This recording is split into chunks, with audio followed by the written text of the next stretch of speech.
Hello, my name is Lyndi Sanders, and this is my defense presentation for my PoP, Cultivating Financial Literacy in the Next Generation of Agricultural Producers in Central Texas, a single case study exploration of learning strategies and resources. My faculty advisor that guides me is Dr. Jennifer Guerra.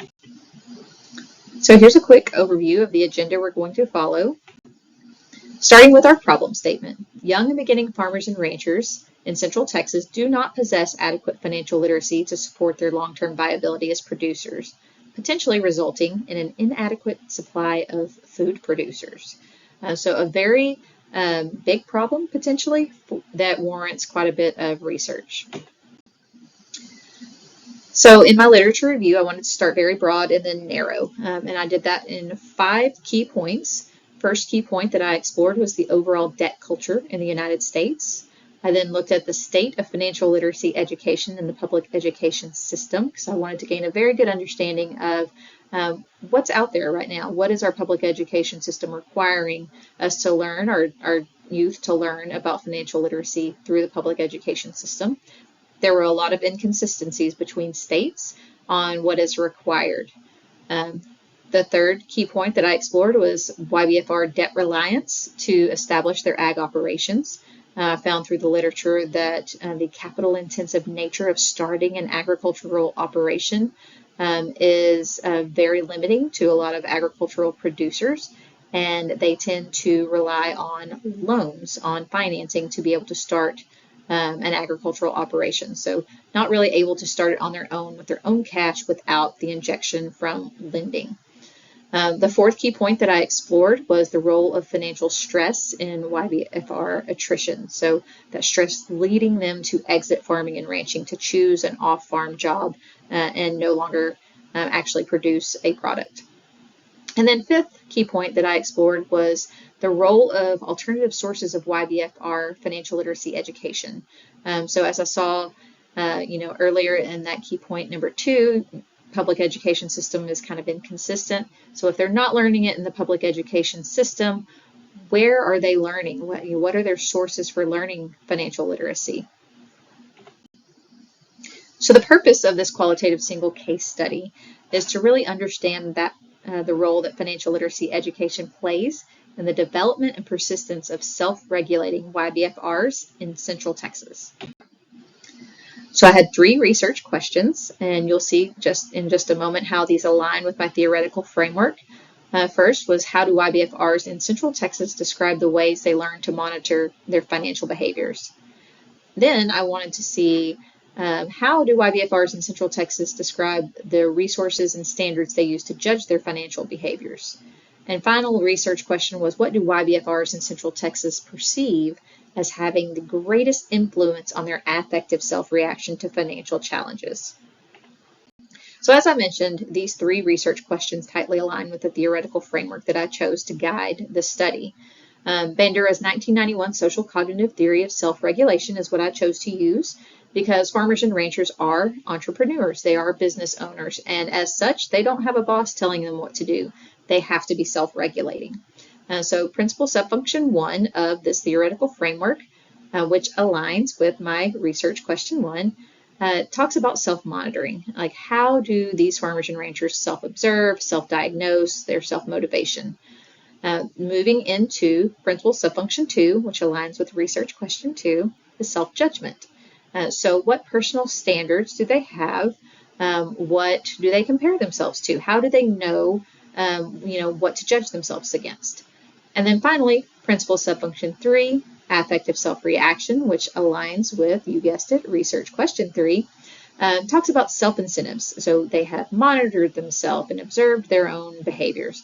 They have judged their behaviors against some sort of standards that they've decided upon. And then finally, how do they reward or punish themselves after they have done this monitoring and self-judging? Like, what do they do to say, okay, I've done a good job, so now I'm going to take a day off.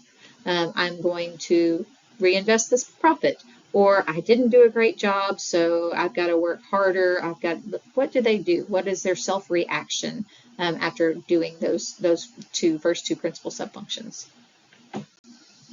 So the methodology I chose was a qualitative single case study because I really wanted to focus on the perspective, the lived experiences of my participants, those young beginning farmers and ranchers. The population selection was Capital Farm Credit borrowers because that is who I work for and I have access to that population. I chose the geographical location of Central Texas, limiting to the Central Texas multiple statistical area with the urban centers of Killeen and Temple, Waco, and Bryan College Station, because that is where the Capital Farm Credit headquarters is. So all of those surrounding counties to those urban centers in the Central Texas MSA. My selection criteria was based on the Young Beginning Small criteria that Farm Credit Administration sets. So our Young Beginning Small program within Capital Farm Credit is based on those criteria, and I use those selection criteria for my participants, meaning they had to be young, age 35 or less, based again on Farm Credit's criteria, and beginning 10 years or less as an agricultural producer. The protocols that I chose to use were a one-on-one interview on their farm, on their respective farm. So I went out to each one of the participants' farm or ranch, sat down with them in the location that they were most comfortable, and did a one-on-one interview. Next, I did a focus group session with all of the participants. So we all went and sat down, we broke bread together, and I had some questions that kind of guided our discussion, but I also allowed the conversation to flow very naturally because I wanted that peer-to-peer exchange of ideas. All right, so let's get into the findings. Here's the fun stuff. So for each one of my research questions, I developed a thematic statement. We used the a priori categories from our theoretical framework to guide how we developed our subcodes and our codes. And so for the descriptive codes in my first finding, people, mentors, and family, self-reliance built through experiences, and self-directed learning. And those three descriptive codes fed into my thematic statement, which is while YBFRs, mentors, and family helped them learn to monitor financial behaviors, they became self-reliant due to their own experiences and independent research. So yes, they got their start from mentors. They got that knowledge share from that help from family and mentors. But then they learned to monitor their financial behaviors more through self-reliance from their own experiences and their own independent research. The second finding, and this one was very interesting to me, was based on our second research question and our second principal subfunction. We had those a priori codes categories that came from Bandura, and the descriptive codes that emerged were technology-based tools, self-comparison, personal happiness, and generational transfer. So the thematic statement that came from this set of data was while YBFRs utilize technology-based tools to judge their financial behaviors through self-comparison, they also valued the use of self-reflection of their happiness and the satisfaction of transferring knowledge to the next generation. So this was the most interesting finding to me because I really kind of expected that I would hear about profit margins and profitability and some sort of metrics that helped them measure whether they were, their financial behaviors were on par. It's not what I heard. The data said, the participants said that they did use some financial tools like Excel to compare themselves. They did not like to compare to others. They compared their own historical performance. They really measured it on their happiness, on whether or not they were happy, their family was happy, their personal satisfaction was really how they measured their success. And they also, because they had benefited from this generational transfer of knowledge from their mentors and family, they wanted to have that same experience. They wanted that satisfaction of preparing that next generation. So this was really the most interesting finding to me out of all three findings. The third finding that I had in this study was related to my third research question and the third principal subfunction from Bandura. The descriptive codes that came from the subcodes was external forces, fear, and succession. So the thematic statement was while YBFRs admitted that fear from risk influenced their affective self-reaction to challenges, they built resilience through overcoming challenges motivated by the desire to build an agricultural operation to lead to their successors. So every single one of our participants talked about external forces. They talked about prices. They talked about inflation, Mother Nature, drought, flood, all of these things that really influenced them. But they also talked about how, sometimes that fear influenced them from those things, influenced them to maybe make decisions that they regretted later on. But then they talked about overcoming all of that and how they were really proud, and it always made them feel good to overcome all of these challenges because they were building a legacy. They weren't just trying to be profitable, they were trying to build a legacy to leave to their children, or just to leave a legacy that would outlive them. So all of these findings were really, really interesting from this data. Moving into the connections to literature, we saw a lot of confirmation of the literature. A lot of information from the participants kind of confirmed what we saw in the literature about them valuing peer-to-peer learning. They really valued the social learning aspect, considering mentors were very important to them. Connecting with farmers was important, but not as important as they became more self-reliant. And they all seemed to talk about learning through experience, learning through kinesthetic learning, not sitting in a formal classroom setting. And I also heard from the participants that they want to learn what they need to learn, and they're not really worried about just learning for the sake of learning. So they seek learning whenever they need it for their own operation. The connections in the second finding regarding technology, happiness, the next generation, they all discussed the use of technology in some form or fashion to manage their finances. But they also discussed, more important than metrics, was the measurement of success through happiness, which kind of confirms what Rissing said.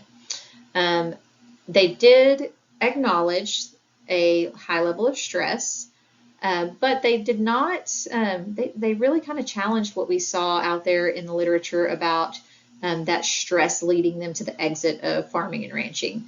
The benefits of that farming and ranching lifestyle, like Phillips and Phillips talked about, really outweighed some of those challenges, and really kept any of them from really talking about leaving farming and ranching. They all talked about the very capital intensive nature of starting a farm, so that really confirmed what Hartarska talked about in their study. Moving to the third finding, fear, resilience, and succession. They did confirm that there are personal and environmental factors that impact them. However, unlike what Kachova and Rissing said, none of them really indicated that they were more likely to leave farming and ranching because of financial stress. And they really talked about how building that legacy through their children and being able to leave something behind was far more important than the stress that they experience. And I did not hear what Chiswell found, hesitation to turn over management to the next generation, really did not come up with my participants. They all seemed very excited to leave something to their successors and to have their children involved in the management decisions of their operations. And even the participants that didn't have children, they still wanted to help someone, take over an operation or take over their operation.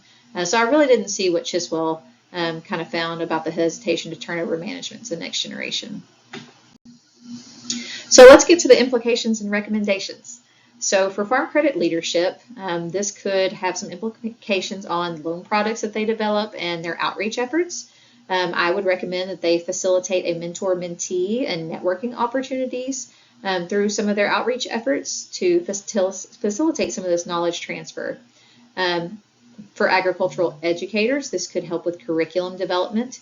I'd really recommend they incorporate financial management technology resources and promote self-comparison and self-directed learning. So not necessarily comparing to peers, but learning how to compare themselves over historical time periods. Finally, for researchers, for future research, I'd really like to see a study on the impact of mentor-mentee relationships, the adoption of financial management technology and succession on profitability, and the persistence of YBFRs long term. So kind of a longitudinal study. Would love to see that happen. Distribution plan. I plan to present these findings to the overall farm credit leadership at our YBS conference for all of farm credit in October 2026. To my own organization, we have a summer breakaway in 2027 where I can present to the entire organization. And finally, I would like to submit an article to the Agricultural Education magazine. So final thoughts, and this was my favorite quote that emerged from the data from YBFR Tucker. He said, "That's a great life. It really is. It's a hard life too." Thank you very much for your time.